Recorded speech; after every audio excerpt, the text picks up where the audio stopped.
Spot live തുടരുന്നു.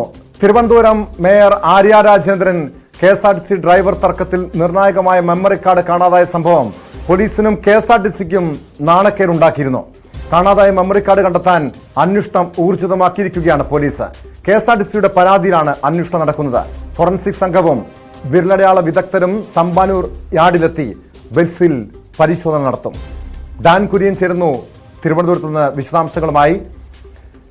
Dan, തുടക്കത്തിൽ തന്നെ ചില സംശയങ്ങൾ ഉയർന്നു വന്നതാണ്. മേയറുടെ ഭാഗത്ത് വീഴ്ച ഉണ്ടായിട്ടുണ്ട്, അത് മറച്ചു വെക്കാൻ വേണ്ടിയാണ് ഇത്തരമൊരു മെമ്മറി കാർഡ് മാറ്റിയത് തുടങ്ങിയ ഗുരുതരമായിട്ടുള്ള ആരോപണങ്ങളൊക്കെ പുറത്തു വന്നിരുന്നു. ഇതേ തുടർന്നാണ് KSRTC കഴിഞ്ഞ ദിവസം ഇന്നലെ തമ്പാനൂർ പോലീസിൽ പരാതി നൽകിയത്. ഈ വിഷയത്തിൽ എങ്ങനെയാണ് ഇപ്പോൾ അന്വേഷണം പുരോഗമിക്കുന്നത്? ഈ മെമ്മറി കാർഡ് കണ്ടെത്താൻ കഴിയുമെന്ന പ്രതീക്ഷ പോലീസിനുണ്ടോ ഡാൻ? ഈ മെമ്മറി കാർഡ് കാണാതായതുമായി ബന്ധപ്പെട്ടുണ്ടായ വിവാദങ്ങൾക്ക് പിന്നാലെയാണ് അതുമായി ബന്ധപ്പെട്ട അന്വേഷണം നടത്തണമെന്ന ആവശ്യം ഈ പ്രതിപക്ഷ തൊഴിലാളി യൂണിയനുകളുടെ അടക്കം ഭാഗത്തുനിന്ന് ഉയർന്നത്. അതിന് പിന്നാലെയാണ് ഇന്നലെ വൈകിട്ട് KSRTC മാനേജ്മെന്റ് തന്നെ തമ്പാനൂർ പോലീസിന് ഇതുമായി ബന്ധപ്പെട്ട അന്വേഷണം നടത്തണമെന്നാവശ്യപ്പെട്ട് പരാതി നൽകിയത്. അതിൻ്റെ പിന്നാലെയാണ് തമ്പാനൂർ പോലീസ് ഫോറൻസിക് സംഘത്തിൻ്റെയും വിരലടയാള വിദഗ്ധരുടെയും നേതൃത്വത്തിൽ ഇപ്പോൾ തമ്പാനൂർ യാർഡിലുള്ള KSRTCയുടെ സ്റ്റാൻഡിൽ ഈ ബസ് നിർത്തിയിട്ടിരിക്കുകയാണ്. ആ ബസ്സിനുള്ളിൽ പരിശോധന നടത്തിക്കൊണ്ടിരിക്കുകയാണ്. അവിടെ നിന്ന് കണ്ടെത്തുന്ന ശാസ്ത്രീയമായ തെളിവുകൾ ഉപയോഗിച്ച് ഈ മെമ്മറി കാർഡ് മോഷ്ടിച്ചിരിക്കുന്നത് ആരാണ് എന്ന് കണ്ടെത്തുന്നതിന് വേണ്ടിയിട്ടുള്ള നീക്കമാണ് ഇപ്പോൾ പോലീസ് നടത്തിക്കൊണ്ടിരിക്കുന്നത്. അതോടൊപ്പം തന്നെ ഈ യാർഡിന് സമീപത്തുള്ള CCTV ദൃശ്യങ്ങൾ കൂടി പരിശോധിക്കാനാണ് പോലീസിന്റെ തീരുമാനം. ഇതിൽ അവ്യക്തമായി തുടരുന്ന കാര്യം, ഈ മേയർ ആര്യ രാജേന്ദ്രൻ മുമ്പോട്ട് വെച്ചിരിക്കുന്ന ആരോപണം ലൈംഗിക ചേഷ്ടയോടെ ആംഗ്യം കാണിക്കുന്ന തരത്തിലുള്ള പെരുമാറ്റം, മോശമായ പെരുമാറ്റം യദു കൃഷ്ണന്റെ ഭാഗത്തു നിന്നുണ്ടായി എന്നാണ്. അത് സാധൂകരിക്കണമെങ്കിൽ ഈ മെമ്മറി കാർഡിലെ ദൃശ്യങ്ങൾ കൃത്യമായി പരിശോധിക്കേണ്ടതുണ്ട്. അതുകൊണ്ട് തന്നെയാണ് ഈ മെമ്മറി കാർഡ് ഏതു വിധേനയും വീണ്ടെടുക്കുന്നതിന് വേണ്ടിയിട്ടുള്ള നീക്കം പോലീസ് നടത്തിക്കൊണ്ടിരിക്കുന്നത്. എന്തായാലും ഇന്നലെ മാത്രമാണ് ഈ ബസ്സിനുള്ളിൽ കയറി പരിശോധന നടത്താൻ പോലീസ് തയ്യാറായത്. ഈ വിവാദമുണ്ടായി ഇത്രയും ദിവസം കഴിഞ്ഞിട്ടും ആ ദിവസങ്ങളിൽ തന്നെ എന്തുകൊണ്ട് ഈ DVR വിശദമായി പരിശോധിക്കാൻ പോലീസ് തയ്യാറായില്ല എന്ന തരത്തിലുള്ള വിമർശനങ്ങളൊക്കെ ഉയരുന്നുണ്ടായിരുന്നു.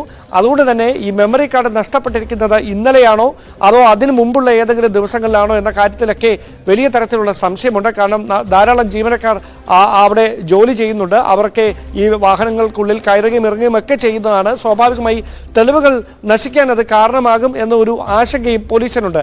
അതിനിടയിലാണ് മെമ്മറി കാർഡ് കാണാതായതുമായി ബന്ധപ്പെട്ട പോലീസ് ഇത് മേയറെ സംരക്ഷിക്കാൻ വേണ്ടിയാണ് ഈ രീതിയിൽ മെമ്മറി കാർഡ് അവിടെ നിന്ന് മാറ്റിയത് തുടങ്ങിയ ആരോപണമാണല്ലോ പ്രതിപക്ഷ സംഘടനകൾ, അതോടൊപ്പം KSRTCയുടെ ജീവനക്കാരുടെ സംഘടനയൊക്കെ ഉന്നയിക്കുന്നത്. അങ്ങനെ ഈ ഒരു തെളിവ് നശിപ്പിക്കുന്നതിന്റെ ഭാഗമായി മെമ്മറി കാർഡ് നീക്കിയതാണെന്ന് പോലീസ് കരുതുന്നുണ്ടോ ഡാൻ?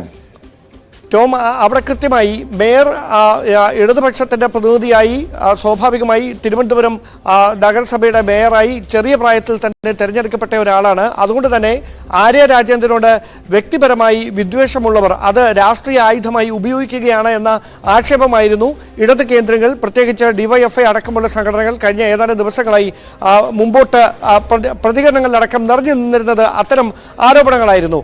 അതിനിടയിലാണ് ഈ DVR പരിശോധനയ്ക്കിടയിൽ മെമ്മറി കാർഡ് നഷ്ടമാകുന്ന ഒരു സാഹചര്യമുണ്ടായത്. സ്വാഭാവികമായി അത് ആര്യ രാജേന്ദ്രനെ സംരക്ഷിക്കുന്നതിന് വേണ്ടിയിട്ടാണ്, അതിന്റെ ഭാഗമായി നടന്ന രഹസ്യ നീക്കമാണ് എന്ന തരത്തിലുള്ള വിമർശനമാണ്, ആക്ഷേപമാണ് TDF അടക്കമുള്ള സംഘടനകൾ ഉന്നയിക്കുന്നത്. ജീവനക്കാരുടെ സംഘടനകൾ അത് പരസ്യമായി തന്നെ മാധ്യമങ്ങളോട് പ്രതികരണങ്ങൾ നടത്തുകയും ചെയ്തു. എന്തായാലും ആ ഒരു ഘട്ടത്തിൽ ഇത്തരമൊരു പരിശോധന പോലീസ് ഊർജിതമാക്കിയിരിക്കുന്നത് ഏത് വിധേനയും ആ മെമ്മറി കാർഡ് വീണ്ടെടുക്കാനുള്ള നീക്കങ്ങളുടെ ഭാഗമായി തന്നെയാണ്. സ്വാഭാവികമായി ആ മെമ്മറി കാർഡ് വീണ്ടെടുക്കുന്നതിനൊപ്പം അതിലെ ദൃശ്യങ്ങൾ നഷ്ടപ്പെട്ടിട്ടില്ല എന്ന് ഉറപ്പുവരുത്തേണ്ട ഒരു ചുമതല കൂടി പോലീസിനുണ്ട്. അതുതന്നെയാണ് പോലീസിനെ അലട്ടുന്ന ഒരു പ്രധാനപ്പെട്ട പ്രശ്നം. കാരണം ഇത്രയധികം ദിവസങ്ങൾ കഴിഞ്ഞിരിക്കുന്നു, അതിൽ നിന്നുള്ള തെളിവുകൾ നശിപ്പിക്കപ്പെടാനുള്ള സാധ്യതയുണ്ട്. അതുതന്നെയാണ് ഈ അന്വേഷണത്തെ പ്രതികൂലമായി ബാധിച്ചേക്കുമെന്ന ആശങ്ക പോലീസിന് സൃഷ്ടിക്കുന്നതിന് പ്രധാനപ്പെട്ട കാരണം ഈ മെമ്മറി കാർഡ് വീണ്ടെടുക്കുന്നതിലുണ്ടാകുന്ന കാലതാമസം തന്നെയാണ്. എന്തായാലും ഇത് വലിയ തരത്തിലുള്ള രാഷ്ട്രീയ ആരോപണ പ്രത്യാരോപണങ്ങൾക്ക് വഴിവെക്കുന്ന സാഹചര്യത്തിലേക്ക് നയിച്ചിരിക്കുകയാണ്. മേയറെയും ഭർത്താവിനെയും സംരക്ഷിക്കുന്നതിന് വേണ്ടിയിട്ടുള്ള നീക്കമാണ് ഇടതുപക്ഷം നടത്തിക്കൊണ്ടിരിക്കുന്നത്. അതിനുവേണ്ടി KSRTC മാനേജ്മെന്റ് ഒത്തുകളിക്കുകയാണ് എന്ന തരത്തിലുള്ള വിമർശനങ്ങളാണ് പ്രതിപക്ഷ സംഘടനകൾ മുമ്പോട്ട് വെക്കുന്നത്. എന്തായാലും തമ്പാനൂർ പോലീസ് നടത്തുന്ന അന്വേഷണത്തിൽ കൃത്യമായ തെളിവുകൾ കണ്ടെത്താൻ കഴിഞ്ഞാൽ എന്താണ് വസ്തുതയെന്ന് മനസ്സിലാക്കാൻ കഴിയും. അതുവരെ നമുക്ക് മുൻവിധിയുടെ ഒരു നിഗമനത്തിലേക്ക് എത്തിയാൽ അതൊരിക്കലും ഉചിതമായ കാര്യമാകില്ല. ആർക്കാണ് തെറ്റുപറ്റിയിരിക്കുന്നത് എന്ന കാര്യത്തിൽ വ്യക്തമായ ഒരു ധാരണ ഉണ്ടാകാൻ വ്യക്തമാണ്. ഡാൻ സൂചിപ്പിച്ചതുപോലെ ഒരു ആർക്കാണ് തെറ്റുപറ്റിയത്, ആരുടെ ഭാഗത്താണ് വീഴ്ച ഉണ്ടായത്, ഇക്കാര്യങ്ങൾ വ്യക്തമാകണമെങ്കിൽ, പുറത്തു വരണമെങ്കിൽ ആ CCTVയിലെ ദൃശ്യങ്ങൾ ലഭിക്കണം, മെമ്മറി കാർഡ് കണ്ടെത്തണം. പോലീസ് അതിനുവേണ്ടിയുള്ള അന്വേഷണം ഊർജിതമാക്കിയിരിക്കുകയാണ്.